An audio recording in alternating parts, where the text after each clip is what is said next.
الرحمن الرحیم وبہ نستعین وهو خیر المعین صلی اللہ علی سیدنا محمد وآلہ الطاہرین۔ اللهم صل على محمد وعلى محمد وعجل آپ کی خدمت میں الکافی سے کتاب الایمان والکفر کے ضمن میں ورع کا باب پیش کیا جا رہا تھا کہ اس میں جو احادیث وارد ہوئی ہیں وہ آپ کی خدمت میں عرض کی جا رہی تھیں۔ ہم نے گزشتہ درس میں ائمہ اہل بیت علیہ السلام کی روایات کی روشنی میں ورع کے مطلب کو جانا، جس میں 12 نکات امام صادق علیہ السلام کی ایک روایت جو مصباح الشریعہ میں ہے اس سے آپ کی خدمت میں عرض کیے گئے کہ دائمی طور پہ محاسبہ انسان کرے، بولنے میں سچا ہو، معاملے میں صادق ہو، یعنی وفا کرے، معاملہ صحیح طرح انجام دے، لا یعنی چیزوں سے جو اس سے مربوط نہیں ہیں ان سے بچ کر رہے، اور جو اس سے جس کا تعلق نہیں ہے اس میں مت پڑے، ایسے دروازے نہ کھولے کہ جن کو بند وہ نہیں کر سکتا۔ اس میں 12 نکات آپ نے ملاحظہ کیے۔ اس کے بعد ہم نے روایات کا وہ مجموعہ پڑھا کہ جو ہمیں روایات آ کے بیان کرتی ہیں کہ عبادت میں سب سے بہترین اور سب سے شدید عبادت وہ ورع ہے، کیونکہ اس میں معصیت کے اوپر صبر کرنا پڑتا ہے، کیونکہ انسان کے غضب اور شہوات کے عناصر ایک دفعہ فعال ہو جائیں، ایکٹیو ہو جائیں، برانگیختہ ہو جائیں تو انسان اس کو نہیں کنٹرول کر سکتا۔ یہی وہ سطح بشریت و سطح انسانیت ہے کہ جو انسان کو ملائکہ سے بالاتر کر دیتی ہے، کہ اس آزمائش میں فقط اللہ تعالیٰ نے انسان کو گرفتار کیا ہے۔ اگر یہ بات مان لی جائے کہ تمام ملائکہ معصوم ہوتے ہیں، کیونکہ ملائکہ کے بارے میں 2 نقطہ نظر پائے جاتے ہیں۔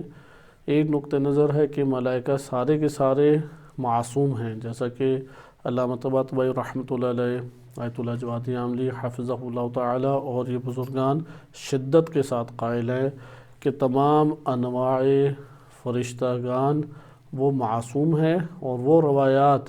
کہ جو ان کی عدم عصمت پر دلالت کرتی ہیں، جیسے فطرس کا واقعہ یا دیگر، یہ اس کو ضعیف اور اسرائیلیات میں شمار کرتے ہیں، یا متشابہات میں ایک اگر سند سے مان لیں بالفرض تو اسے شمار کرتے ہیں، یعنی قابل قبول نہیں اور ان کی اساس پر عقیدہ نہیں بن سکتا۔ لیکن اس کے مقابلے میں دوسرا قول ملائکہ کا موجود ہے جو اکثر بیشتر عرفاء قائل ہیں۔ علامہ حسن زادہ عاملی رحمۃ اللہ علیہ وہ بھی اسی بات کے قائل تھے کہ فرشتے کئی قسم کے ہیں، سماوی ہیں، عرشی ہیں، ارضی ہیں، قدسی ہیں، مختلف طرح کے ہیں جو فرشتے۔ ان میں جو عرشی ہیں یا آپ کہہ لیں سماوی ہیں وہ معصوم ہیں، لیکن بقیہ معصوم نہیں ہیں۔ تو یہ اپنی جگہ انشاءاللہ کسی مورد میں ہم ان کو تفصیل سے پڑھیں گے، کیونکہ دوسرے قول کے مطابق احادیث اہل بیت علیہ السلام کی کوئی تعویل یا ان کا انکار نہیں کرنا پڑے گا اور وہ تطبیق ہو جاتی ہیں۔ پہلے قول کے مطابق یا سندین یا قرآن سے ٹکراؤ، جیسے آغا جوادی عاملی حافظہ اللہ تعالیٰ نے یہ دلیل دی کہ یہ قرآن کریم کی آیات سے ٹکرا رہی ہیں، تو انہوں نے اس لیے فطرس یا دردائیل یا اس طرح سے جو بعض فرشتوں کا تذکرہ، ہاروت ماروت کا تذکرہ آیا ہے، اس کو قبول نہیں کیا کہ یہ عصمت کے برخلاف جو روایتیں انہیں قرآن سے منافی قرار دے کہ انہوں نے اس کو قابل قبول قرار نہیں دیا۔ بہرحال کہ اگر ہم اس بات کے قائل ہو جائیں کہ فرشتے معصوم ہیں تو اس وقت بھی انسان اس آزمائش میں فقط گرفتار ہو سکتا ہے کہ اگر شہوانی اور غضب کے عناصر اس کے اندر جاگ جائیں تو وہ انہیں کنٹرول کر لے، اور یہ کنٹرول کرنا، قابو کرنا، یہ سب سے بڑی عبادت ہے، اشد ترین یہ عبادت شمار ہوتی ہے۔ یہ ہمارے پاس ایک مطلب اس میں آیا۔ دوسرا مطلب ہم نے اسی دوران پڑھا تھا روایات کے مجموعے میں کہ اہل بیت علیہ السلام کی روایات سے معلوم ہوتا ہے کہ اللہ سبحانہ وتعالیٰ کو سب سے زیادہ پسندیدہ عمل یہی ہے بندے کا کہ وہ حرام کاموں سے بچ جائے، کیونکہ اس میں حقیقی اطاعت جنم لیتی ہے، حقیقی معنی میں اطاعت جنم لیتی ہے۔ اور یہ الکافی کی روایات سے بھی ہمارے سامنے آیا تھا، بلکہ اس طریقے سے ہمارے پاس بعض احادیث آئیں کہ کسی کا ایمان حقیقی معنی میں کامل نہیں ہو سکتا جب تک ورع کو اختیار نہ کیا جائے۔ اسی طریقے سے ہم نے اب جو پہلا مجموعہ تھا اس میں ہم نے چونکہ شدید عبادت ہے، کوئی عبادت فائدہ نہیں دیتی انسان کو جب تک ورع نہ ہو، اور یہی قول معروف جو اساتذہ عرفاء ہیں، آیت اللہ محمد حسین کلی حمدانی رحمۃ اللہ علیہ، ان کا بھی یہی بیان کرنا ہے کہ اگر ایک شخص سیر و سلوک کے تمام مراتب کو اپنے طور پہ باقاعدگی سے زحمت اور محنت سے طے کرے، لیکن حرام سے نہیں وہ اپنے آپ کو بچاتا، تو وہ جتنے مراتب طے کرتا کوئی نفع نہیں دیں گے۔ جیسا کہ آپ نے روایت اس جگہ پہ حفظ بھی کی، اسے یاد بھی کیا تھا کہ لا ينفع اجتہاد لا ورع فیہ، اس اجتہاد میں کوئی نفع نہیں ہے، اس کوشش میں کوئی فائدہ نہیں ہے جس میں ترک گناہ نہ ہو، حرام سے انسان اجتناب نہ کرے۔ اور پھر آپ نے امام صادق علیہ السلام سے ابو صباح کنانی کی گزشتہ درس میں روایت پڑھی کہ جس میں امام علیہ السلام کو بیان انہوں نے کیا کہ بعض ہیں جو طعنہ دیتے ہیں جعفری خبیث، یا بعض ایسے افراد انہوں نے دیکھے ہوں گے کہ جو گناہ گار ہیں یا نہیں رعایت دین کی کرتے، تو امام صادق علیہ السلام نے شدت کے ساتھ فرمایا کہ میرا اصحاب میں صحابی وہ ہے کہ جو شدت ورع کو اختیار کرے، اشتد ورعہ وعمل لخالقہ ورجا ثوابہ فہؤلاء اصحابی، جو صاحب ورع ہیں وہی میرے اصحاب ہیں، یعنی وہ جعفری کہلانے کے مستحق ہیں۔ آج ہم جو پہلو پڑھیں گے وہ پہلو یہ ہے کہ بس آپ نے دیکھا کہ ایک ہم نے بعض دروس میں تعریف پڑھی 12 نکات پر مشتمل کہ جس سے وجود میں آتا ہے ورع، البتہ اعلیٰ درجے کا وجود میں آتا ہے۔ ان 12 نکات میں سے بعض میں اگر آپ فقط حرام سے بچ جائیں یہ ابتدائی درجے کا ورع اختیار ہو جائے گا، اور وہ 12 کے 12 نکات اگر کوئی اختیار کر لے تو یہ اعلیٰ ترین جو ورع کا مقام ہے وہ انسان اختیار کر لے گا۔ دوسرا مجموعہ ہمارے پاس روایات کا آیا کہ عبادت میں بہترین، شدید ترین، نفع بخش ترین عبادت کون سی ہے؟ جس میں ورع ہے۔ تیسرے مرحلے میں یہ آیا کہ حقیقی جعفری و مومن و صحابی امام، آج کے دور میں بھی اگر کوئی صحابی بننا چاہتا ہے وہ تب ہی ممکن ہے کہ جب وہ صاحب ورع ہو جائے۔ چوتھا ہمارے پاس بیان جو آتا ہے وہ معاشرتی زندگی کے اعتبار سے ہے کہ آج ہم اسے جو پڑھ رہے ہیں وہ معاشرتی زندگی کے عنوان سے اس کو ملاحظہ کریں گے کہ معاشرتی زندگی میں ورع کیسے اختیار کریں۔ لیکن ورع میں حرام سے بچنا اس کو کوئی چھوٹا امر نہ سمجھے انسان، کیونکہ اگر حرام سے انسان اپنے آپ کو نہیں بچاتا تو نیکیوں کے ڈھیر لگانے کا کوئی خاص نتیجہ سامنے نہیں آئے گا۔ اس لیے ابھی انشاءاللہ مراقبے میں ہم وارد ہوں گے، کیونکہ ہمارا اب اخلاق اسلامی کا ہم نے جو سلسلہ شروع کیا ہے وہ سلسلہ ہے کہ اب جس میں امراض اور ان کا علاج بیان کیا جائے گا، تو وہ ایک طولانی سلسلہ ہے، الکافی کی روایات اور ابواب بھی زیادہ ہیں، تو ورع کا اس لیے انتخاب کیا کہ ان تمام کے تمام ابواب کی بیس یہی بنتی ہے کہ یہ جو امراض آپ کی خدمت میں ذکر کیے جائیں گے، حسد ہے، تکبر ہے، حرص ہے، یا غیبت ہے، تہمت ہے، یا اس طرح کے دیگر ہیں، شماتت وغیرہ، یہ سارے مجموعے یہ حرام کو وجود دیتے ہیں۔ ان حرام سے اگر ایک انسان بچ جائے یہ بہت بڑا جہاد ہے، یہ چھوٹا امر نہیں ہے۔ اور پھر اس کے اندر مراتب ہیں کہ آج آپ کی خدمت میں پہلا مرتبہ کو ذکر کیا جا رہا ہے، 3 مراتب ہیں بنیادی طور پہ، اور یہ عرفاء نے جو مراتب ذکر کیے ہیں کہ منازل السائرین خواجہ عبداللہ انصاری رحمۃ اللہ علیہ کی کتاب ہے، اور اس کی شرح مختلف شخصیات نے کی ہے ماضی میں، آج کے دور میں الحمدللہ حوزہ علمیہ میں کئی جگہوں پہ یہ کتاب پڑھائی جاتی ہے۔ یہ عملی عرفان ہے، البتہ عملی عرفان کو بھی 2 حصوں میں بیان کرتے ہیں اساتذہ، کہتے ہیں کہ ایک عملی عرفان ہے جو معلومات اکٹھی کر رہے ہیں، جیسے بھی ہم معلومات ڈسکس کر رہے ہیں، اگرچہ عملی عرفان ہے یا عملی اخلاق ہے لیکن معلومات کا ایک مجموعہ ہے۔ ایک دفعہ ہم اپنے لیے خود سے برنامہ ریزی کرتے ہیں اور ایک شیڈیول بناتے ہیں اور اس شیڈیول کے مطابق ڈھالنے کی کوشش کرتے ہیں، یہ حقیقی عمل مطلوب ہے، یہ حقیقی اخلاق عملی ہے، اخلاق عرفان یہ ہے کہ جو اپنے شیڈیول کے بنا کے اس میں اپنے آپ کو ڈھالنے کی کوشش کرے، اور یہی اصل مطلوب بھی تھا۔ اس لیے آپ واقعات پڑھیں جو نبی صلی اللہ علیہ وسلم و ائمہ اطہار علیہ السلام کے ہیں، اس میں انبیاء و ائمہ علیہ السلام کا یہ قصد نہیں ہوتا تھا کہ سارا کا سارا علم کسی بندے کے وجود میں ٹرانسفر کر دیں اور ساری چیزیں اس کے لیے واضح ہو جائیں۔ وہ فرد آتا، اس کے سوال کو توجہ سے ملاحظہ فرماتے، اب وہ تو عصمت کے ایک درجے پر ہیں، اس لیے اس کی شخصیت کو بھی پہچانتے تھے، ابھی ہم نہیں پہچانتے، اس لیے یہ پہلو ابھی نہیں ڈسکس کر سکتے، لیکن دوسرا پہلو ہمارے لیے قابل توجہ ہے۔ اس کے مسئلے میں ایک ایسی بات ذکر، ایسا اس کے ہدایت اور تعلیم اور رہنمائی فرماتے تھے جو اسی وقت اس کے لیے قابل عمل ہے، نہ یہ کہ اس کے لیے بڑے لمبے چوڑے مقدمات بیان کیے اور وہ بعد میں پریشان ہی رہے کہ یار وہ بھی نہیں کر سکتا، وہ بھی نہیں کر سکتا، فلاں بھی نا امید ہو کے بیٹھ جائے۔ مثلا ایک شخص آیا کہ مجھے تعلیم فرمائیں نبی صلی اللہ علیہ وسلم کے پاس، فرمایا کہ لا تغضب، غضبناک نہ ہو، پھر کہا غضبناک نہ ہو۔ تیسری دفعہ سوال کیا، تیسری دفعہ لے کے چلا، خوش گیا، وہ راضی گیا، مطمئن گیا، لیکن اختیار کیا اس بات کو، غضب نہیں کرنا میں نے،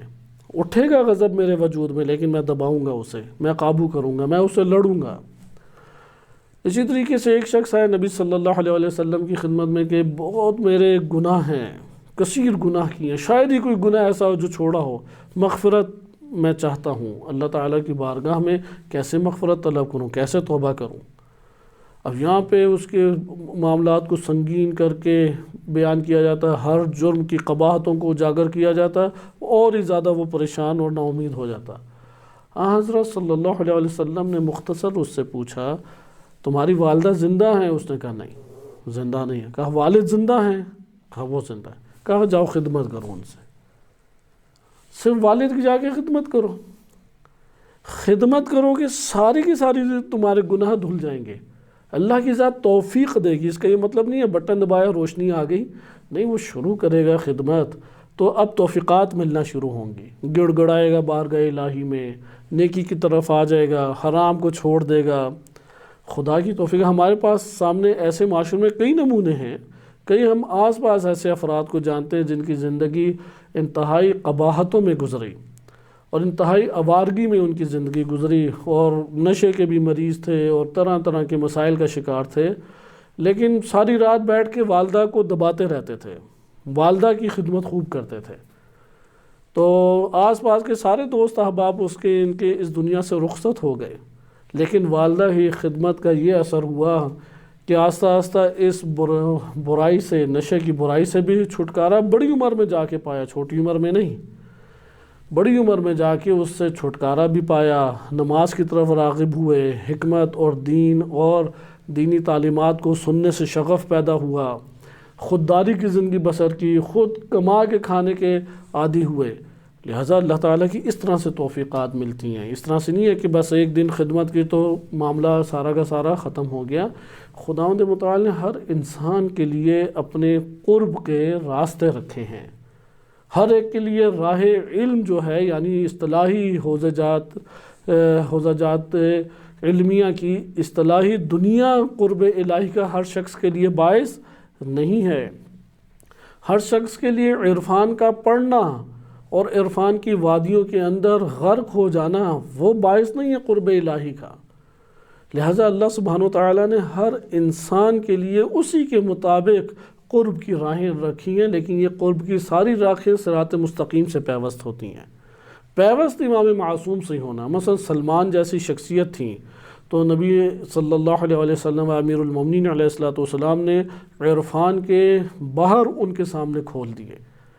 لیکن ادھر یہ شخص آئے، اسے کہا خدمت خلق کرو، یہ بھی اپنے مطابق اب خدمت خلق کر کے اپنی زندگی کا جبران سابقہ کر رہا ہے اور قرب الہی کی منازل طے کرے گا۔ وہ غضب نہ کر کے قرب الہی کا سفر طے کر رہا ہے اور قرب الہی کا سفر طے کرے گا۔ اسی طریقے سے بہت سارے لوگ ہیں کسب حلال کما کے قرب الہی کا سفر طے کرتے ہیں، جیسے یہ ہم باب الورع پڑھ رہے ہیں، اس سے اگلا باب ہے باب العفہ۔ اس میں یہ شخص امام صادق علیہ السلام کے پاس آیا اور فرمایا کہ یا امام میرا کیا بنے گا، میں تو سارا دن کھاتا کماتا اور بھاگ دوڑ میں مصروف رہتا ہوں، تو اسی کھانے کمانے میں میرا پورا کا پورا دن گزر جاتا ہے، مجھے کوئی افضل ترین عمل، کوئی ذکر، کوئی دعا، کوئی عمل بتائیں وہ میں انجام دوں تاکہ میرا بھی مرتبہ بڑھے۔ تو امام نے فرمایا کہ کوئی حلال کمائی سے اوپر افضل ترین عمل ہے؟ اب دیکھیں اس کی کس طرح سے حوصلہ افزائی کی، یعنی اس کے لیے جس دائرے میں وہ زندگی بسر کر رہا تھا اور جن مسائل کا وہ شکار تھا، وہ کسب حلال کو اگر انجام دے لے اور اللہ کی بارگاہ میں یہ احساس رکھے کہ پروردگار حق کے بندگی ادا نہیں کر سکا، خدا کی بارگاہ میں اپنے آپ کو فقر محض قرار دے، تو یہ اس کے لیے افضل ترین عمل ہے۔ افضل ترین کسب حلال اس کے لیے افضل ترین عمل ہے، یعنی کوئی ذکر، کوئی ورد، کوئی دعا، کوئی برنامہ سلوکی نہیں۔ امام صادق علیہ السلام نے کیا اسے بیان کیا، جاؤ کمائی کرو تم، لیکن حلال کمائی کرو، سود سے بچو، حلال کمائی کرو،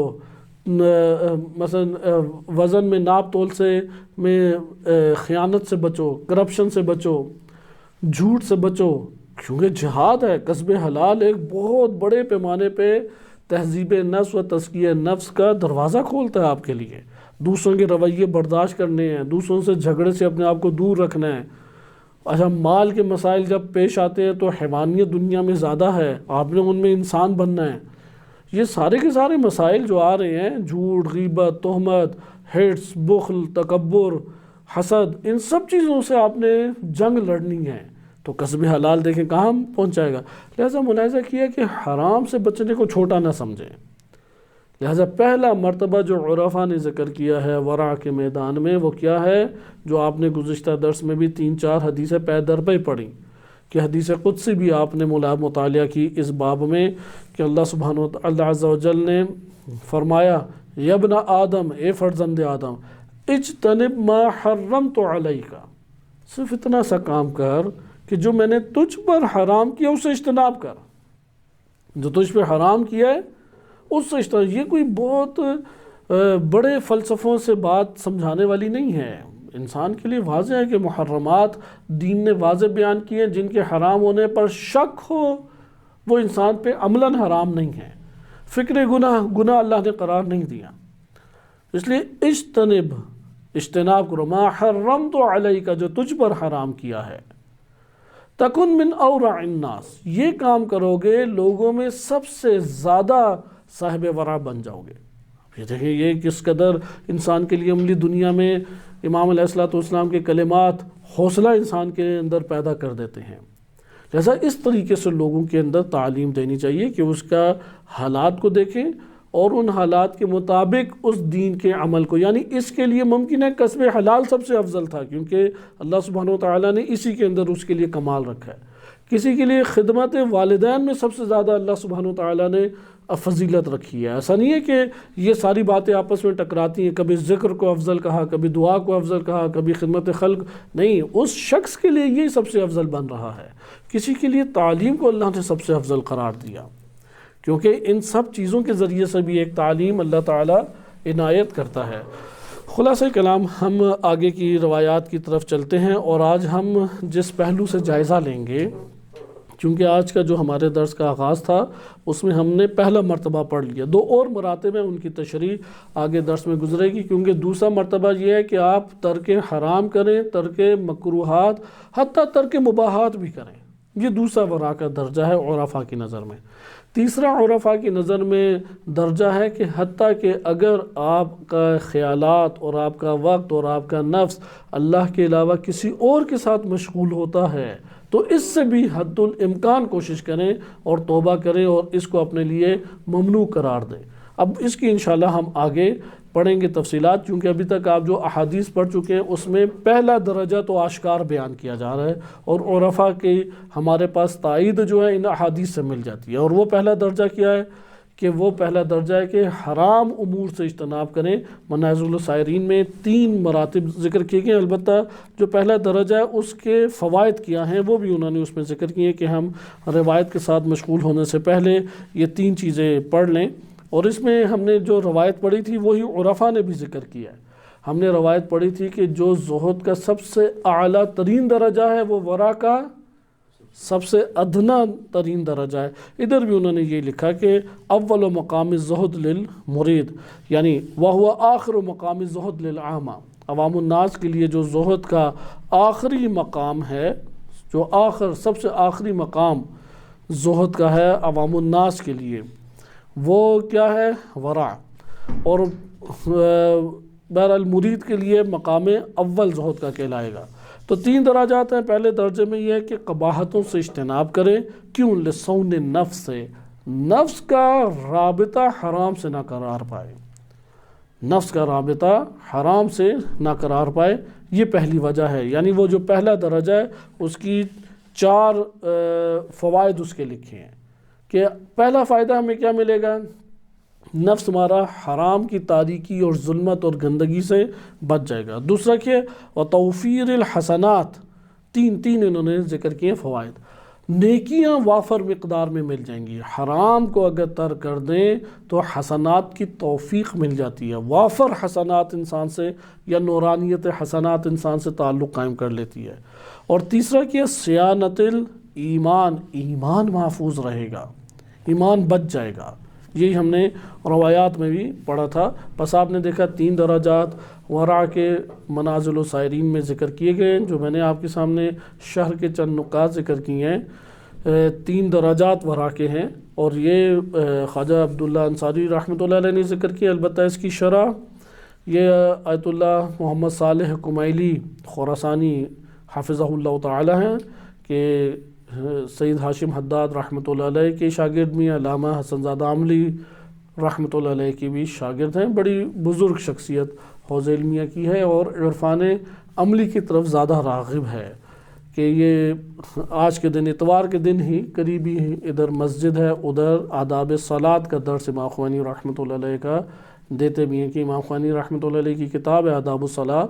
اس کو وہ پڑھاتے ہیں اور عمومی طور پہ پڑھاتے ہیں۔ تو انہوں نے منازل السائرین کی بڑی روان شرح کی ہے، یعنی بہترین شرح، فارسی میں آپ کہہ لیں کہ بہترین شرح، روان شرح کی ہے۔ اور چونکہ وہ ناظر ہیں، فقی بھی ہیں اور عارف بھی ہیں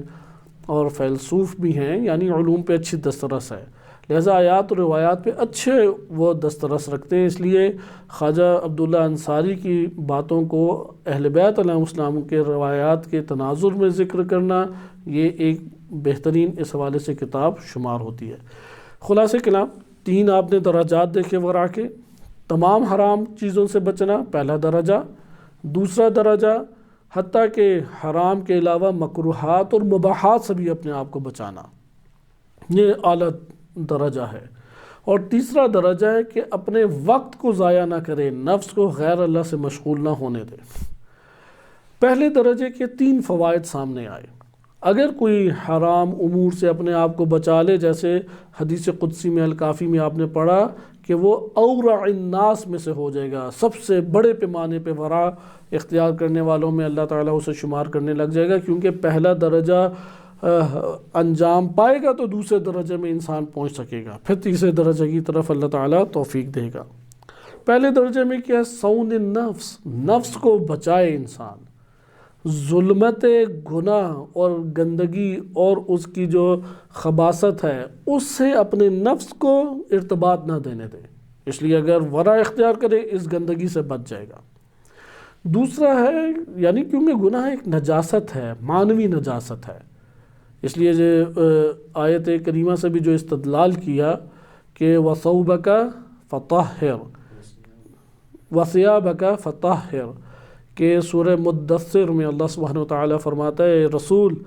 جہاں تک آپ کے کپڑوں کا تعلق ہے تو اسے پاک کریں۔ اب اس جگہ پہ ظاہری و معنوی متعدد معنی سامنے آتے ہیں۔ مثلا ایک معنی جو یہ شرح میں سے میں ذکر کر رہا ہوں کہ آیت اللہ محمد صالح خراسانی کمیلی خراسانی حافظہ اللہ تعالیٰ نے شرح میں یہ مطالب ذکر کیے ہیں، 3 ظاہری مطلب، ایک معنوی، کہ وَثِيَابَكَ فَطَهِّرْ، کہ جو کپڑے ہیں انہیں پاک کریں۔ کپڑوں سے کیا مراد ہے؟ کیونکہ عرب دشتاشہ ٹائپ پہنتے ہیں یا لمبی قمیض پہنا کرتے تھے تو وہ زمین سے ٹکرایا کرتی تھی، تو اس کی وجہ سے اس کے اوپر مٹی وغیرہ اور میل کچیل لگ جاتی تھی۔ ایک یہ معنی مفسرین نے کیا ہے کہ اسے پاک کر کے آپ نماز میں آئیں یا اسے پاک کر کے آپ رہا کریں۔ اب یہ نبی صلی اللہ علیہ وسلم کے ذریعے امت کو پیغام ہے، وَإِلَّا حضرت صلی اللہ علیہ وسلم تو اعلیٰ ترین درجات عصمت کے مرحلے کے ورا کے حامل تھے، جیسا کہ ہم روایات میں پڑھ چکے ہیں کہ عصمت کو ورا سے بھی تعبیر کیا گیا، البتہ یعنی امامت کی شرط ورا رکھی گئی ہے۔ ادھر ورا سے کیا مراد ہے کہ عصمت کے مرحلے پہ پہنچ کے تمام قباحتوں سے اور حرام امور سے بچنا۔ دوسری تفسیر جو اس کی گئی ہے وہ یہ ہے کہ فَثِيَابَكَ فَطَهِّرْ، کہ ایک تکبر کی صورت پرانے دور میں پائی جاتی تھی کہ ایسا کپڑا پہننا کہ جو زمین پہ رگڑے، اس لیے وہ امیر المومنین علیہ السلام کے بارے میں بھی شیعہ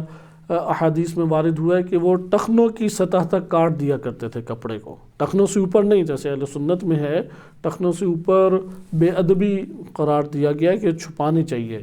اپنے زانوؤں کو، اور گھٹنوں سے ٹخنوں تک اپنے جسم کو چھپائیں، لیکن ٹخنوں تک کاٹ دیتے تھے۔ اس دور میں متکبرین کی یہ روش تھی کہ وہ ٹخنوں سے نیچے تک لباس کو رکھتے تھے، لباس مہنگا ہوتا تھا، مشکل سے دستیاب ہوتا تھا، تو یہ عمرا اس دور میں اس روش کو اختیار کرتے تھے۔ اس لیے ہمارے ہاں روایات میں بھی آیا ہے کہ جو کعبین یعنی ٹخنوں سے اوپر ہے فہو فی النار، وہ دوزخ میں ہے۔ اہل سنت میں بھی یہ روایت ہے، لیکن اہل سنت اس کو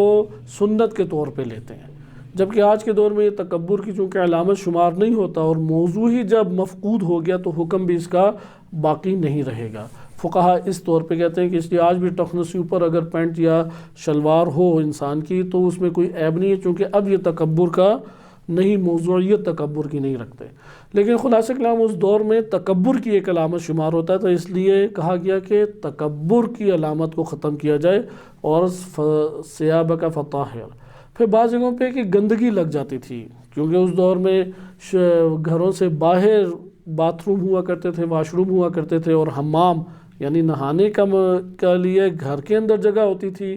اور باتھ روم باہر بنائے جاتے تھے۔ یہ تو ایک زمانے طویل تک اسی طرح سے چلتا رہا، حتیٰ کہ ایران کے اندر بھی یہ 40-50 سال پہلے یہ رواج ختم ہوا کہ اگر پرانے آج بھی پاکستان میں بھی گھر دیکھیں، حمام اور لیٹرین الگ بناتے ہیں، جوائنٹ نہیں ہوا کرتے تھے، اور یہ صحت کے اعتبار سے بھی بہت مفید ہے کہ گھر کے اندر نہیں بناتے تھے۔ گھر کے اندر ایک تو باہر بناتے تھے جہاں پہ رہائشی جگہ نہیں ہے، حمام بھی اور باتھ روم بھی۔ تو غربی سٹائل یہ آ گیا کہ وہ ڈربے نما انہوں نے فلیٹ سسٹم یا چھوٹے گھر شروع کیے، اور اسی کے اندر پھر انہوں نے باتھ روم بھی، اور باتھ روم بھی اٹیچ باتھ روم کمروں کے ساتھ ہیں،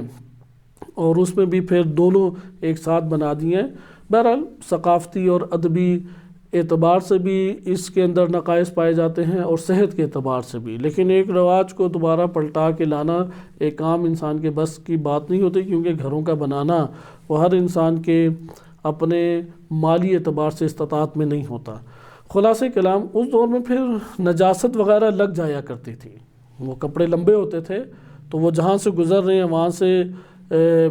گٹر کا پانی یا اس طرح سے چیزیں لگ جاتی تھیں۔ تو یہ 3 جو مطالب ہیں یہ ظاہری آیت سے ہمارے سامنے آتے ہیں، وَثِيَابَكَ فَطَهِّرْ۔ لیکن ایک معنوی بھی ہے کہ تمہارا جو باطن ہے اس کے اوپر جو طاری کرتے ہو تمہارا لباس ہے، لباس گناہ نہ پہنو، لباس طاہر پہنو۔ اس لیے قرآن نے کہا کہ لباس التقوی ذالک خیر لکم، کہ یہ جو لباس تقوی ہے یہ تمہارے لیے سب سے بہترین ہے۔ یا اسی طریقے سے آیت ہے کہ اگر اس میں الفاظ آگے پیچھے ہوں تو اس کی اصلاح کیجیے گا، کہ یہ جو لباس تقوی ہے کیسے، یعنی تمہارے نفس کو بھی، روح کو بھی ایک لباس کی ضرورت ہے، جیسے تمہارے جسم کو لباس کی ضرورت ہے۔ لہذا جسم کے لباس کی جس طرح سے تم رعایت طہارت میں کرتے ہو،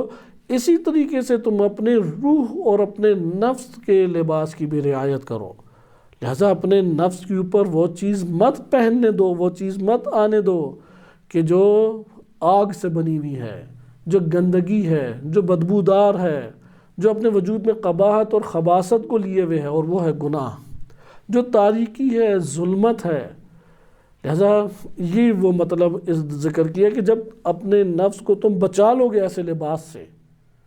ایسے لباس سے اپنے آپ کو عاری کرنا ہی نورانیت کا لباس پہننا ہے۔ تو دوسری چیز کیا ہے؟ توفیر الحسنات، نورانیت حسنات تمہارے وجود کے اوپر اجاگر ہو جائیں گے۔ وَصِيَانَةِ الْإِيمَان، ایمان تمہارے اندر محفوظ ہو جائے گا۔ ایمان کو لوٹنے والی چیزیں یہی گناہ ہیں،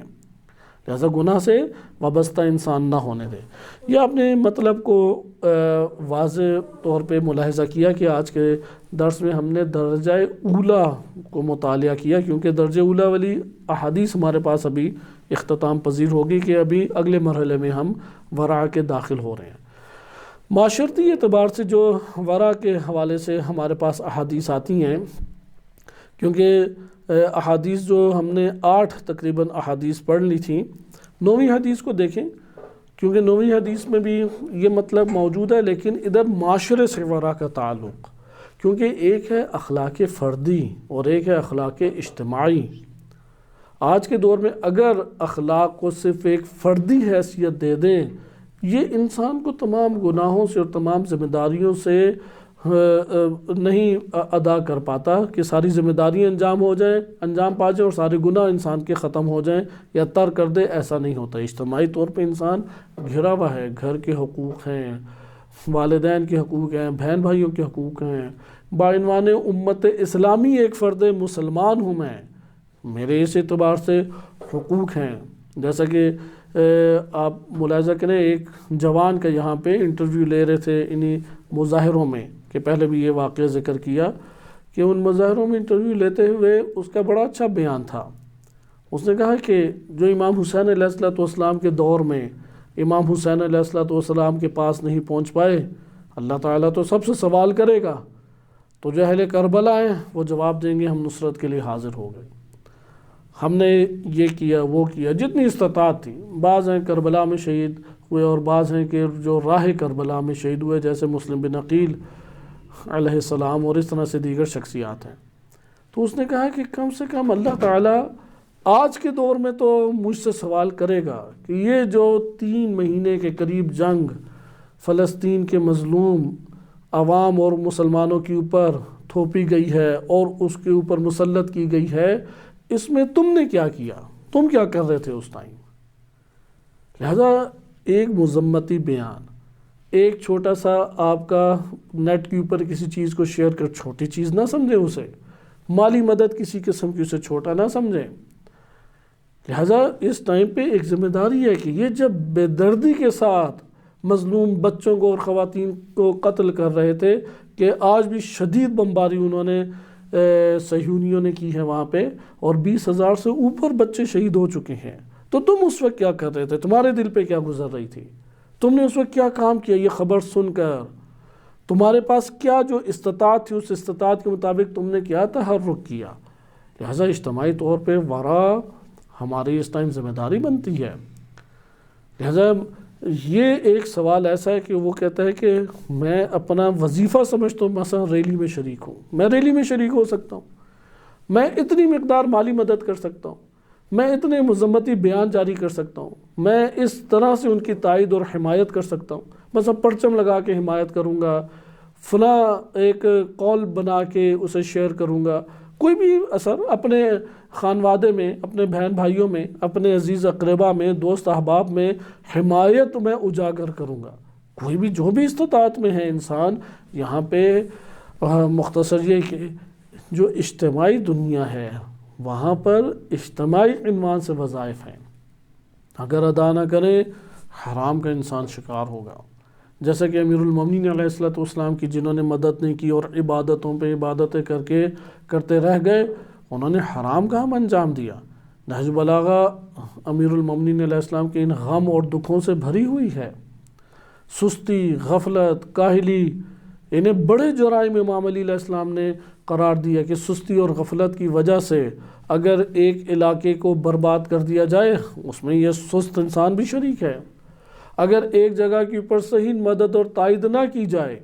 اور وہ نئی ایک ادارہ سازی ہو سکتی جبکہ آپ اس میں شریک ہو سکتے تھے، کر سکتے تھے آپ اس میں ایک نو اپنے طور پہ کسی نہ کسی عنوان سے شراکت داری، لیکن نہیں کی، سوال پوچھا جائے گا۔ لہٰذا اب ہم جو روایت پڑھ رہے ہیں وہ اسی قبیل سے ہے کہ حدیث نمبر 9 اور اس کے بعد حدیث نمبر 10 اور آگے ملاحظہ کریں۔ امام صادق علیہ السلام فرماتے ہیں حدیث نمبر 9 باب الورع میں،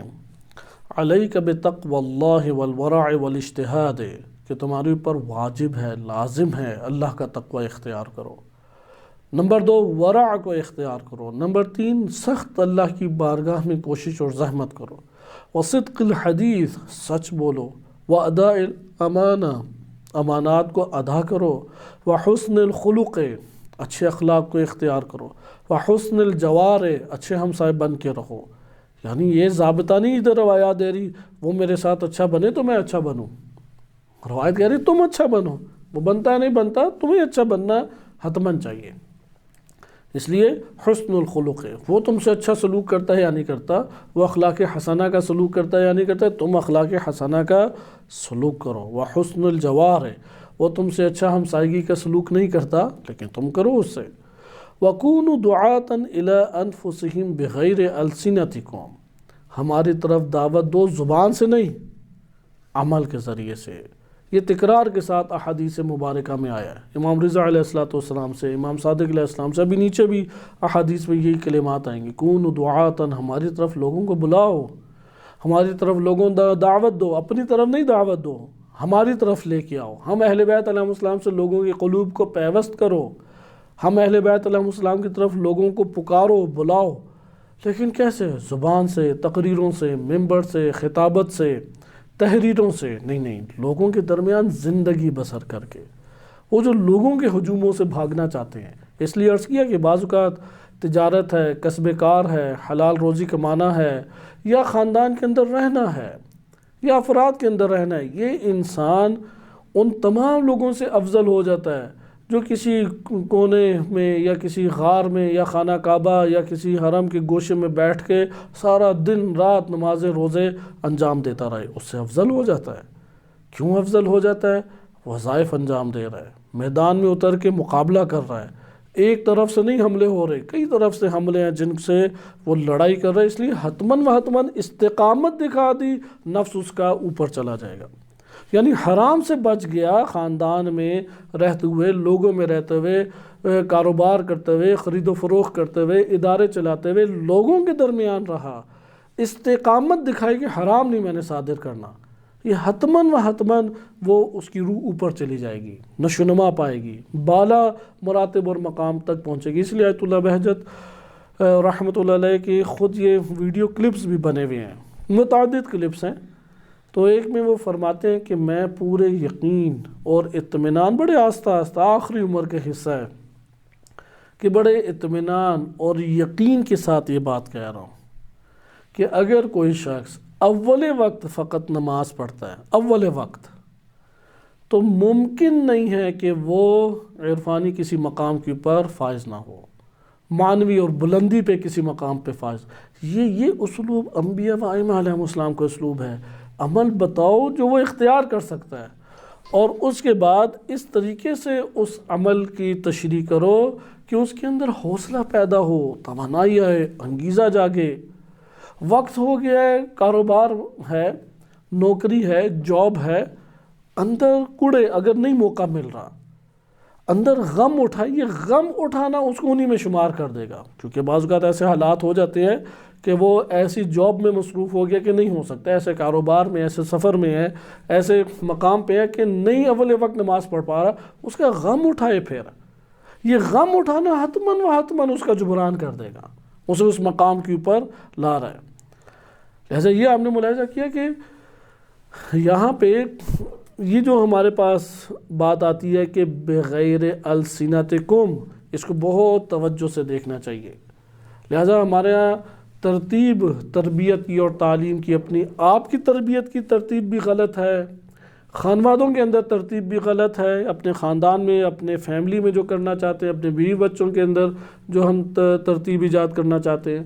اور معاشرے میں تو ہے ہی غلط۔ اور وہ کیا ہے کہ ہم نے تبلیغ اور تعلیم ایک تو بدون تربیت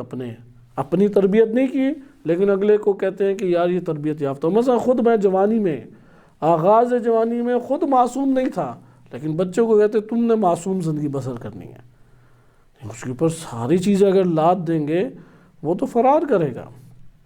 اسے ایک نارمل انسان کی طرح ڈیل کریں۔ لہذا کس طریقے سے ہم کر سکتے ہیں، یہ پہلا اسلوب ہے کہ کونوا دعاتن، کہ تم دعات بنو، تم داعی بنو، تم ہماری طرف بلانے والے بنو، الی انفسکم، صحیح ہے، تم لوگ اپنی طرف اگر دعوت دیتے ہو، یہاں پہ الی انفسکم اپنی طرف دعوت دینا ہے، دعوت دینے سے البتہ مراد یہی ہے کہ اہل بیت علیہ السلام کی طرف بلانا، لیکن کس طرح، بغیر السنتکم، صحیح ہے، دعوت دو اپنی طرف یعنی اس دین کی طرف، اہل بیت علیہ السلام کی طرف، لیکن بغیر السنتکم، زبانوں سے نہیں، عمل کے ذریعے سے۔ عمل کا انجام دینا ایک جگہ پر، بے شک سارے وہ عمل انجام نہیں دے رہے، ایک تاثیر رکھتا ہے، اثر گزار ہے۔ جیسے عزاداری الحمدللہ مکتب اہل بیت علیہ السلام نے دنیا بھر میں برپا کی، بڑے خلوص سے جان دیتے ہیں، قربانی دیتے ہیں، چونکہ جس چیز کے لیے قربانی انجام پا جائے وہ وجود میں آ جاتی ہے۔ لہٰذا عزاداری پوری دنیا میں جہاں پر بھی ہو رہی ہے وہاں پہ انہوں نے جانیں قربان کی ہیں، اموال قربان کیے ہیں، وقت قربان کیا ہے، لہٰذا آپ دیکھیں عزاداری وجود میں آ جاتی ہے۔ آپ اگر حکومت و نظام اسلامی کے قیام کے لیے بھی قربانیاں دینا شروع کر دیں، حتماً و حتماً وہ اجاگر ہو جائے گا۔ اچھا، اہل سنت نے نماز کے لیے اسی طریقے سے بہت باقاعدگی کے ساتھ اہتمام کیا، اس لیے کتنے ایسے واقعات ہیں کہ وہ پارکوں میں ہوتے ہیں، گلیوں میں ہوتے ہیں، بازاروں میں ہوتے ہیں، کونے میں جہاں نماز بچھائی، نماز ادا کر لی۔ اگرچہ یہ قابل تحسین عمل ہے، ان کا قابل مدح ہے اس عمل میں، ان کو اس طریقے سے اللہ تعالیٰ کی بارگاہ میں رکوع سجود کرتے ہوئے کتنے غیر مسلم ہیں کہ جو اسلام قبول کر لیا انہوں نے، کہ کیا پڑھ رہے ہو، کیوں اتنا پرسکون ہو، کس کے سامنے جھک رہے ہو، کیوں اس کے اوپر پورا معاشرہ اثر انداز نہیں ہو رہا، کسی سے یہ شرما نہیں رہا، کسی سے ڈر نہیں رہا، اثر ہے اس کا۔ لہٰذا آپ نے ملاحظہ کیا کہ بغیر السنتکم، ورع کی دنیا، اجتماعی دنیا میں جب آپ آ جائیں، اجتماعی دنیا میں قبل اس کے کہ زبان سے نصیحت کریں، قبل اس کے کہ غصہ غضب سے اسے نصیحت کریں، عمل اس کے سامنے اجاگر کریں۔ اگر عمل آپ نے ایک مدت اجاگر کیا، یہ عمل وہ دیکھے آپ انجام دے رہے ہیں، بے شک منہ موڑ لیا، ایک اثر اس کے قلب کے اوپر ہوا،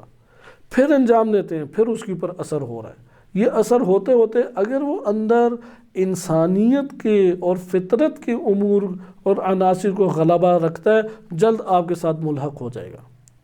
لہٰذا آپ نے ملاحظہ کیا کہ پہلا اسلوب کیا ہے، خود عمل کر کے دکھاؤ، نہ کہ پہلے اس کو زبان سے نصیحت کرو۔ اچھا، ادھر واعظ اور نصیحت یہ نہیں ہے کہ اسے نہ کیا جائے، کرنا چاہیے، لیکن اس کو تیسرے یا چوتھے مرحلے کے اوپر آپ رکھیں۔ پہلا مرحلہ کہ آپ تعلیم کا رکھیں، بس آپ خود قرآن اونچی آواز میں پڑھیں، اگر چاہتے ہیں کہ بچے قرآن پڑھیں خود اونچی آواز میں پڑھیں، چاہتے ہیں کہ بچے بھی اذان سے مانوس ہوں اونچی آواز میں اذان دیں، چاہتے ہیں کہ مال کی طرف بیجا رغبت نہ رکھیں تو آپ بھی اپنی زندگی میں کر کے دکھائیں، میں بیجا مال کی طرف رغبت نہیں اختیار کرتا۔ کسی کو معاف کرنا چاہتے ہیں تو اپنی زندگی میں معاف کر کے عملی مظاہرہ اس کا کریں۔ لہٰذا اجتماعی دنیا میں جب آپ آ جائیں گے تو وہاں پہ کیا ضابطہ ہے، یہ جو ابھی آپ پڑھ رہے ہیں، بغیر السنتکم، نہ انہیں لمبی چوڑی نصیحتیں کریں، نہ وہ کیڑے نکالیں، وہ یہ ہے، وہ بے حجاب ہے، وہ گانے سنتا ہے، وہ فلمیں دیکھتا ہے، اور یہ فلاں سود کھا رہا ہے، وہ اس طرح سے انجام دے رہا ہے، پھر ہر روز اس کی ایک برائی لے کے آ رہے ہیں۔ اور آپ نے جو بلاغہ میں امیر المومنین علیہ السلام کا وراحی کے ضمن میں یہ بیان پڑھ چکے ہیں کہ جو دوسروں کے عیوب کے اوپر نگاہ رکھے اپنے عیوب سے واقف نہیں ہو پاتا، لیکن جو اپنے عیوب پہ نگاہ رکھے وہ دوسروں کے عیوب سے چشم پوشی کرے گا۔ اور وہ انسان احمق ہے کہ جو ایک عیب خود تو رکھتا ہے اور دوسروں کو اسی عیب سے بچنے کی نصیحت کر رہا ہے، خود تو اپنے عیب سے بچ نہیں سکا۔ لہٰذا یہ آپ نے ملاحظہ کیا کہ عمل میں بغیر السنتکم آپ دعوت دیں، یہ سب سے مؤثر ہے۔ دوسری چیز ہے لوگوں کے درمیان رہیں، کیونکہ بغیر السنتکم دعوت کب بنے گی؟ آپ ایک شخص لوگوں میں رہتا ہی نہیں ہے، مثلا خانہ کعبہ میں طواف کے لیے وہ بیٹھ گیا، یا اس نے اعتکاف بدر اعتکاف باندھ لی، غار میں ایک جا کے عبادتیں شروع کر دی، حرموں کے کسی گوشے میں جا کے وہ مناجات اور دعائیں آہوزاری اور روزوں کی حالت میں ایک مدت گزار دی۔ آپ روایات اہل بیت علیہ السلام کا مطالعہ کریں، راہبانیت کو فضیلت قرار نہیں دیا گیا، لوگوں کے اندر رہیں، لوگوں کے اندر رہنے میں نفس جو ہے وہ جہاد کرتا ہے، اس جہاد کے نتیجے میں حرارت ایجاد ہوتی ہے، اس حرارت سے روح کے اندر ایمان، نور ایمان جنم لیتا ہے، اس نورانیت سے نشوونما انسانی نفس کی وجود میں آتی ہے۔ لہذا یہ ایک ہمارے پاس بغیر السنتکم بیان سامنے آیا کہ بغیر زبانوں کے معاشرے کے اندر ہو، کیونکہ اب ہم ورا کا معاشرے کے مطابق مطالعہ کریں کہ انشاءاللہ ان روایات کے بعد ہم الکافی کی دیگر روایات سے اگلے درس میں استفادہ کریں گے۔ پھر آگے کیا امام فرماتا ہے وَكُونُوا زَيْنًا، تم لوگ ہمارے لیے باعث زینت بنو۔ زینت نماز میں ہے، زینت روزے میں ہے، زینت ایمان میں ہے، باعث زینت بنو، نہ کہ ایسا ہو کہ وہ امام صادق علیہ السلام کی طرف منسوب ہو کے شیعہ اور جعفری کہلائے، پتہ لگے نمازیں پڑھتا ہی نہیں ہے، روزے ہی نہیں رکھتا، سب سے بڑا کرپٹ انسان یہی ہے، شراب خوری نعوذ باللہ یہ کرتا ہے، ربا اور سود یہ کھاتا ہے، ظلم و ستم گھر کے اندر، بدتمیزی باہر، ظلم و ستم، بدماشی، طرح طرح کے جرائم سے آلودہ ہے۔ یہ تو شینن ہوا، زینن نہ ہوا۔ یہ کونو لنا زینن، اس جگہ کونو زینن، زینت ہمارے لیے بنو، پتہ لگے کہ ہاں یہ نمازی ہے، بس نقص یہ تھا کہ جعفری ہے۔ اس طرح کی بات اگر سننے کو ملے تو تب بھی عیب نہیں ہے۔ لہٰذا ایسا نمونہ بند کے زندگی بسر کرو کہ خوبصورت دکھائی دو، تو سچ بولو ہمیشہ، نگاہیں جھکاؤ، نگاہیں جھکانے سے مراد سر جھکانا یا نگاہیں نیچے گاڑ لینا نہیں ہے، حرام سے نگاہیں توڑو۔ ممکن ہے کہ ایک تصویر ہمارے پاس آئے، کیونکہ حرام سے نگاہیں توڑنا یہ اصل نگاہیں جھکانا ہے۔ غضوا ابصارکم، قرآن واضح حکم دیتا ہے اپنی نگاہوں کو غض کرو۔ غض سے مراد یہ کہ وہ جو حرام شے ہے اس سے تمہاری نگاہ کا تعلق نہ بننے پائے۔ جیسے آیت اللہ ضیائی حافظہ اللہ تعالی، انہوں نے یہ اپنے درس میں شرح بیان کی ہے، غضوا ابصارکم کی کہ غض کرو۔ غض یعنی تمہاری حرام چیز سے نگاہیں کا تعلق نہ پیدا ہو۔ مثلا ایک تصویر، آپ کسی مفید کام کے لیے نیٹ کی دنیا میں جاتے ہیں، اب اس تصویر میں مرد ہے حرام، ایک تصویر نامحرم نیم اوریاں شکل میں ہے، اور اس کے ساتھ کوئی مفید ایک دو باتیں جو آپ کے مطلوب ہیں وہ لکھی ہوئی ہیں، آپ اس سے تعلق اپنے نگاہوں کا توڑ سکتے ہیں۔ آپ کو محسوس ہو رہا ہے کہ اس فرد کے ساتھ جو اگلے ہے وہ خاتون ہے، اور خاتون بھی انہوں نے اس طور پہ بنائی ہوگی کہ جو جاذب محسوس ہو مرد کو، نگاہیں اس سے توڑ کے اس سائڈ پہ دیکھیں۔ لہٰذا ضروری نہیں ہے کہ غض یوں منہ کر لینا یا نیچے بالکل یوں جھکا لینا، اور تفکرات میں، خیالات میں، تصورات میں وہ تصویریں برپا ہوتی رہیں۔ نہیں، غض ہے کہ اس حرام چیز سے اپنی نگاہ کا تعلق قائم مت ہونے دو۔ لہٰذا یہی ہمارے پاس ہے کہ زینن، کونوا زینن، جو زینت بخش ہے، جیسے قرآن نے ذکر کیا کہ وَحَبَّبَ إِلَيْكُمُ الْإِيمَانَ وَزَيَّنَ فی قلوبکم وزینہ فی قلوبکم، کہ اسے اللہ نے تمہارے قلوب کی زینت قرار دی ہے۔ یہ وہ ہے وَثِيَابَكَ فَطَهِّرْ، یعنی پر زینت لباس تم پہن لو، لباس تقوی تم پہن لو۔ پھر کیا ہے وَلَا تَكُونُوا شَيْنًا، ہمارے لیے شین نہ بنو، یعنی بے عزتی اور ہماری توہین کا باعث نہ بنو، یعنی قباحت کا باعث نہ بنو۔ یہ کبھی بھی میری طرف، یعنی ساری نالائق لڑکے جو ہیں یہ میرے مدرسے میں یا میرے اسکول یا یونیورسٹی میں ہونے تھے۔ جیسے ہوتا ہے نا کہ کلاس میں ایک دو تو اچھے لڑکے ہمیشہ ہی ہوتے ہیں، لیکن پتہ لگتا ہے کہ یہ 90 لڑکوں میں سے مثلا 85 لڑکے 85 جو ہے وہ سارے فیل ہوئے ہیں۔ آپ کہیں گے یہ تو ذلت ہوئی پھر میرے لیے۔ شینن یعنی جہاں شیعہ کو دیکھو وہ اگر ان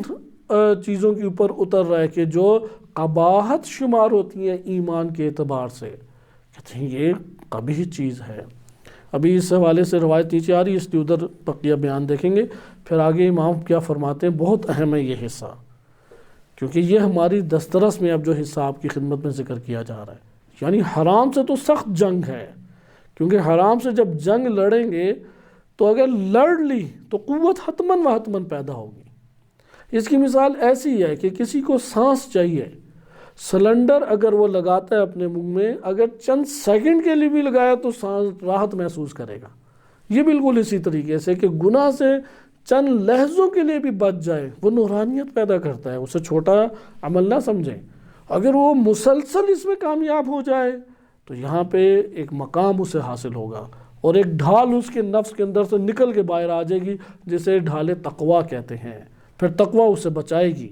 کوئی حرام چیز آئے گی، گناہ آئے گا، وہ تقویٰ سے ٹکر کھا کے بیٹھ جائے گا۔ بعض ایسی چیزیں ہیں جو تقویٰ کی ڈھال کو بھی چیر کے نکل جاتی ہیں، اس لیے اس میں احتیاط ہے، اسے تقویٰ کی ڈھال سے بھی اول روکنے کی کوشش نہ کریں، جیسے شہید مطہر رحمۃ اللہ علیہ نے تقویٰ کے اپنے خطاب میں ذکر بھی کیا ہے، اور روایات اہل بیت علیہم السلام سے بھی یہ استنباط ہوتا ہے۔ ایک ہے کہ نامحرم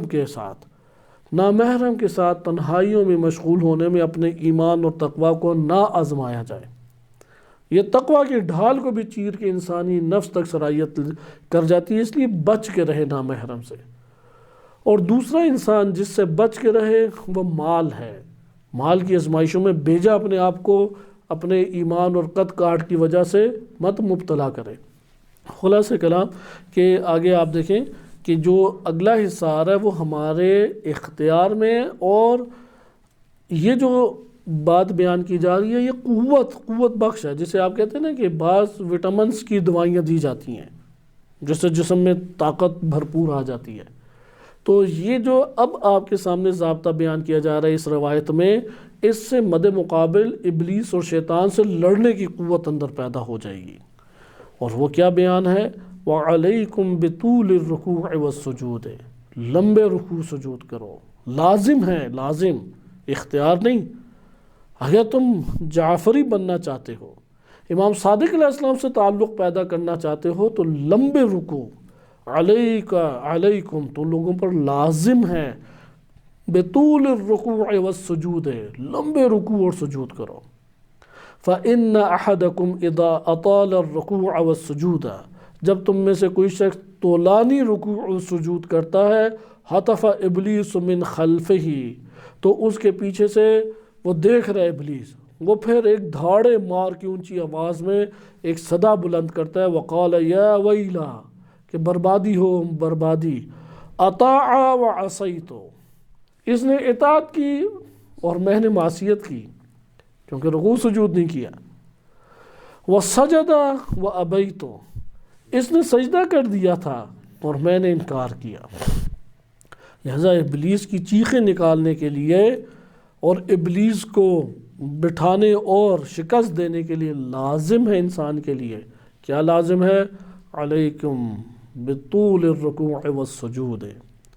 طولانی رکوع اور سجود انسان کرے۔ ابلیس سے پوری کشتی ہوتی ہے۔ بعض ایسے واقعات ہیں، ایک عابد زاہد ناسک کہتے ہیں بہت زاہد انسان، تو ایک درخت تھا، اس درخت کی پوجا کرتے تھے، اس نے بڑا لوگوں کو سمجھایا، نہیں وہ سمجھا،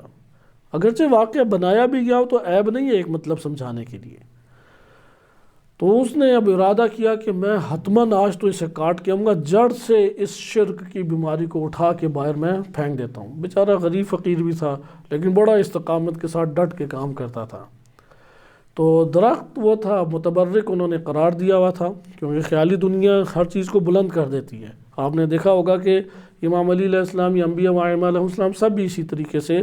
ہستیاں ہیں، ان کی اپنی زندگی میں اتنا رش آس پاس ان کے نہیں لگتا تھا، لیکن ان کی رحلت یا شہادت یا وفات کے بعد آپ دیکھیں گے رش لگتا ہے، کیونکہ انسانی ذہن اور خیالات بہت بڑے پیمانے پہ چیزیں خود سے بناتے ہیں، افراد کا ذہن بناتا ہے۔ اگرچہ اس کا دوسرا پہلو بھی مثبت ہے کہ وہ جو قلوب کے اندر ان کی محبت اور وہ جو نورانیت جنم لیتی ہے وہ ان کو ظلمتوں سے نکالتی ہے، لیکن اگر کوئی یہ خیالات کی دنیا میں غلو کر کے چلا جائے، خیالات کی دنیا میں اپنے طور پہ ہی اپنی منمانیاں کر کے چلا جائے، تو یہ نہ سمجھے کہ اس کا تعلق ان ہستیوں سے بند گیا یا جڑ گیا، مثلا نمازیں نہ پڑھی، نہ اس نے روزے رکھے، نہ وہاں پہ اس نے کوئی عمل انجام دیا جو اعمال انجام دینے چاہیے، نہ آداب زیارت کا خیال رکھا اور سمجھ رہے ہیں اب میری مثلا زیارات ہو گئی، یہ تخیلات کی ایک دنیا انسان آرام سے آباد کر لیتا ہے۔ تو اسی طرح اب درخت خاموش ہے، چونکہ جو چیز بھی خاموش ہے تو انسانی تخیل متحرک ہو جاتا ہے، اور متحرک ہو گیا اسے پتہ نہیں پھر کہاں کہاں پہ اسے لے کے جاتا ہے، اور انسان سمجھتا ہے میں پتہ نہیں کس مانوی دنیا سے چکر کاٹ کے ہو کے آیا ہوں۔ اب خانہ کعبہ کے پاس بیٹھ کے بہت سارے لوگ اسی طرح خیالی دنیا میں چلے جاتے ہیں، اس لیے آپ دیکھیں خانہ کعبہ میں جو حجر اسود کے اوپر بوسہ دینے کی جنگ ہوتی ہے وہ باقاعدہ ایک جنگ کی کیفیت ہے، شیشے ٹوٹتے ہیں، دانت زخمی ہوتے ہیں، ناخن سے خون آتا ہے، مرد عورت کی تمیز نہیں رہتی، کوئی ایک سے پکڑ کے کھینچ رہا ہے، کوئی دوسرے سے پکڑ کے کھینچ رہا ہے۔ ہمارے ہاں تو علماء مراجع اعظام نے فتاویٰ میں واضح لکھا ہے کہ اگر حاجی کو تکلیف ہوتی ہے تو شرعاً حرام ہے تم جا کے بوسہ دو۔ تو وہاں پہ اب یہ اسی طرح وہ شیاطین کو پتھر مارتے ہوئے، وہ پتہ ہی نہیں لگتا سامنے اگلے کی ٹنڈ کے اوپر پتھر لگ رہا ہے یا شیطان کو لگ رہا ہے، وہ پورے زور لگا کے زور سے مارتا ہے، تو سامنے کوئی قداور سامنے کھڑا ہوتا ہے حاجی، وہ بیچارے جا کے اس کے سر کے اوپر لگتا ہے۔ پہلے تو اس جو ہجوم تھا اور مد بھیڑ ہوتی تھی اس میں کئی افراد بیچارے وفات پا جاتے تھے، کچلے جاتے تھے قدموں کے نیچے۔ تو یہ ہے تصوراتی دنیا، وہ تصوراتی شیطان انہوں نے بنایا ہوا ہے، اور سمجھ رہے ہیں کہ اس کو زور سے پتھر لگے گا تو گولی والا کام کرے گا، یہ مر جائے گا، جب یہ مر جائے گا تو میں بالکل ایمان کے دائرے میں ہمیشہ کے لیے آ جاؤں گا، اسی نے مجھے برباد کیا ہوا ہے۔ تو وہ اگر لوگوں کے بس میں ہوتا ہے وہ ساری جگہ ہی تباہ و برباد کر دیتے، وہ نیچے تک کھود دیتے کہ یہ شیطان ہے حقیقی، جبکہ یہ علامتی ایک ہے، آثار علامات ہیں، ان علامات سے تعلق قائم کرنا لازم ہے، اس کے آثار ہیں، اس کے نتائج ہیں، لیکن اپنی شرائط کے ساتھ۔ بہرحال وہ درخت تھا اور درخت کی پوجا ہوتی تھی۔ عموماً آپ نے دیکھا ہوگا مجسموں کی بڑی تیزی سے پوجا شروع ہو جاتی ہے،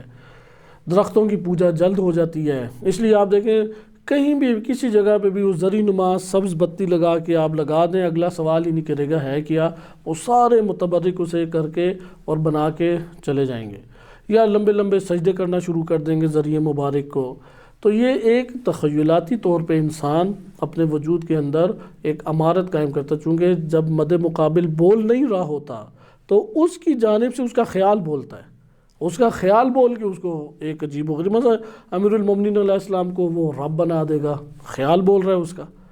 اس لیے وہ عظمت جب دیکھے کہ بہت سارے لوگ رش ہے اور رش میں گریا ہو زاری ہے، اور اس منظر سے اس کا نفس بہت متاثر ہوگا، اور متاثر ہو کے اب خیال جو عظمت کی تصویر کشی کرے گا وہ اللہ تعالیٰ سے بھی اسے آگے بڑھا دے گا۔ اسی طرح امام علی علیہ السلام کی شجاعت کا اس نے سنا، اور سن کے اب خیال نے جو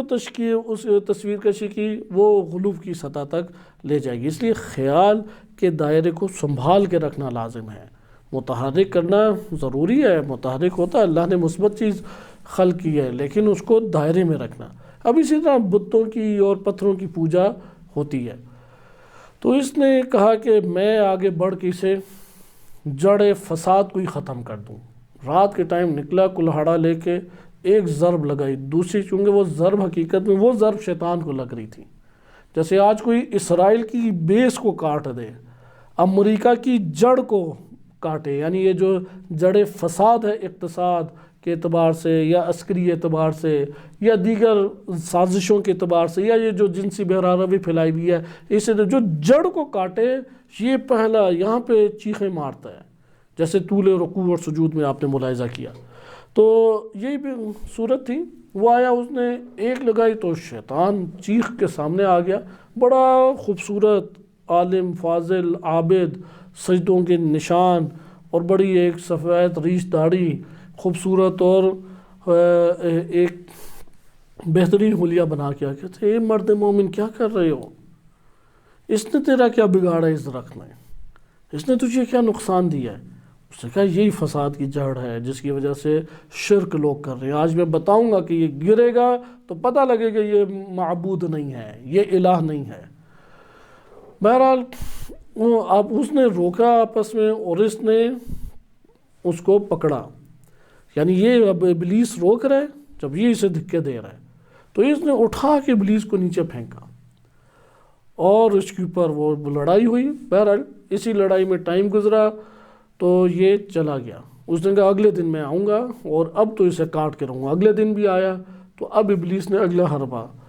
اسے کہا کہ دیکھو اگر تھوڑا سے تمہارے گھر کے مسائل تم نے غور نہیں کیا کیسے ہیں، اور اس طرح سے اس کا ذہن شین بنایا. ابھی پورا واقعہ آپ کی خدمت میں بیان کرنا مقصود نہیں ہے، تھوڑا طولانی واقعہ ہے، لیکن اصل مطلب کو دیکھیں کہ ابلیس سے واقعی لڑائی ہے ہماری. وہ چیخیں مارتا ہے، وہ شکست کھاتا ہے، اور وہ ڈٹتا بھی ہے آپ کے سامنے، ہمارے سامنے ڈٹ جاتا ہے. ہم نے مقابلہ اس سے جاری رکھنا ہے. اس لیے اس نے اب الجھایا فکر معاش پہ اس کے ذہن کو الجھایا. کہا کہ وہ دیکھو ادھر دینار پڑا ہوگا،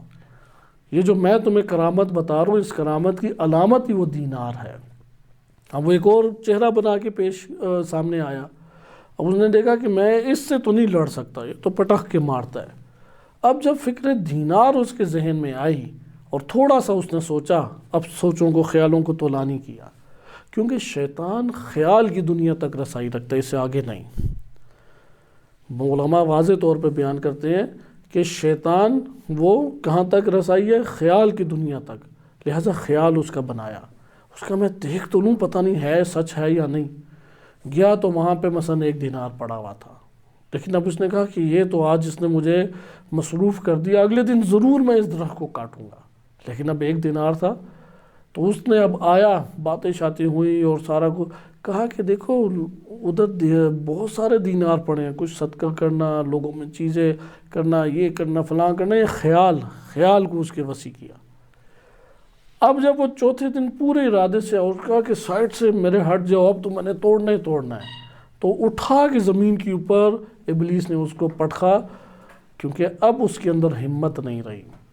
اب اس کے اندر طاقت نہیں رہی. تو یہ آپ نے ملاحظہ کیا کہ یہ ہمارے پاس صورت سامنے آتی ہے کہ اس جگہ پہ ہمیں حرام سے بچنا، اس کی توانائی اس سے جو حاصل ہوتی ہے اسے سمجھنا چاہیے. شیطان شکست کھاتا ہے. طول رکوع اور سجود، اس سے جو نورانیت اور حالہ نورانیت انسان کے گرد جنم لیتا ہے جسے ہم ظاہری آنکھوں سے نہیں دیکھ سکتے، اور اس سے جو شیطان کے وجود کے اندر چیخیں برپا ہوتی ہیں، تکلیف اٹھتی ہے. یہ روایات اہل بیت علیہ السلام ہمارا اس طرف ہماری رہنمائی کرتی ہیں. 10 نمبر حدیث اور چھوٹی سی حدیث 11 نمبر، اس کو پڑھ کے انشاءاللہ تعالی ہم اگلے درس میں انشاءاللہ بقیہ وضاحت آپ کی خدمت میں پیش کریں گے. کیونکہ معاشرتی دنیا میں جو بغیر السنتکم والا ضابطہ ہے، اس کو ہمیں پکڑ لینا چاہیے، کیونکہ اس کے ذریعے سے کئی حرام کاموں سے ہم بچ جائیں گے. جیسے قرآن نے کہا کہ لما تقولون ما لا تفعلون کبر مقتا عند اللہ، تم کیوں ایسے کام کرتے ہو کہ جو تم نے عمل انجام نہیں دیا، نصیحتیں شروع کر دی. اللہ کی نظر میں بہت بڑی بات ہے ان تقولوا ما لا تفعلون، کہ ایسی بات کہو کہ جسے تم لوگوں نے انجام نہیں دیا. اسی طریقے سے بھیجا غصہ غضب، نفس کو خود اپنے نفس سے دھوکا کھا جانا، اپنے آپ کو تو بڑا پاکیزہ ظاہر کرے گا اور اگلے کو عیب دار. لہٰذا بغیر السنتکم ورع، اجتماعی زندگی کے اندر ورع کے اختیار کرنے کا بڑا خوبصورت ضابطہ ہے. تیزی سے اگلی حدیث کو دیکھیں. اس حدیث میں علی بن ابی زید کہتے ہیں کہ میرے والد یعنی ابو زید نے ذکر کیا ہے. حدیث نمبر 10. ابو زید کہتے ہیں کنت عند ابی عبداللہ علیہ السلام، میں امام صادق علیہ السلام کی خدمت میں بیٹھا ہوا تھا. فدخل عیسیٰ بن عبداللہ قمی، تو عیسیٰ بن عبداللہ قمی داخل ہوئے. فرحب بہ، امام علیہ السلام نے مرحبا انہیں کہا. وقرب من مجلسہ، اور اپنے قریب لا کے انہیں بٹھایا، عبداللہ عیسیٰ بن عبداللہ قمی کو. ثم قال یا عیسیٰ بن عبداللہ، امام صادق علیہ السلام نے فرمایا اے عیسیٰ بن عبداللہ، کیونکہ قمی ہے، قم سے آئے ہوئے تھے، امام کی خدمت میں حاضر ہوئے اور امام کے احباب میں شمار ہوتے تھے، اس لیے مرحبا کہہ کے قریب محبت کا سلوک انتہائی کیا. تو فرمایا امام نے لیس منا، وہ شخص ہم میں سے نہیں، ہم سے کوئی تعلق وہ شخص نہیں رکھتا. ولا کرامتا، اور کوئی ہماری نظر میں اس کی عزت اور کرامت نہیں ہے. من کان فی مصر، کہ اس کے علاقے میں افراد ہوں، فیہ میات الف، 1,00,000 اس کی بستی میں یا شہر میں افراد رہتے ہوں، او یزیدون، یا 1,00,000 سے زیادہ افراد رہتے ہوں، جیسے آج کے دور میں آپ کہہ لیں کراچی، لاہور وغیرہ کے بڑے شہر ہیں۔ وَكَانَ فِي ذَلِكَ الْمِصْرِ، اور اس علاقے میں جہاں پہ 1,00,000 یا 1,00,000 سے زائد آبادی ہیں، وہاں پہ کوئی شخص رہتا ہو جو ہماری طرف نسبت اپنے آپ کو دیتا ہے، صحیح، اس علاقے میں احد اورع منہ، اس سے زیادہ کوئی ورع رکھتا ہے، تو اس شخص کا کوئی تعلق ہم سے نہیں ہے۔ یعنی حافظ ہو تو کوئی اور، نمازی ہو تو کوئی اور، روزے دار ہو تو کوئی اور، تبلیغات کرنے والا ہو کوئی اور، سنتوں کو انجام دینے والا ہو کوئی اور، کہتے ہیں اس کا ہم سے کیا تعلق؟ لیس منا، میری نظر میں امام صادق علیہ السلام فرما رہے ہیں کہ اگر ایک علاقہ ہے جس میں 1,00,000 یا 1,00,000 سے زیادہ افراد رہتے ہیں اور اس جگہ پہ کوئی شخص، کوئی غیر میرے شیعہ کے علاوہ کوئی غور، یعنی غیر شیعہ ادھر مراد ہے، کوئی غیر شیعہ میرے شیعہ سے زیادہ ورع رکھتا ہو، زیادہ حرام امور سے بچتا ہو،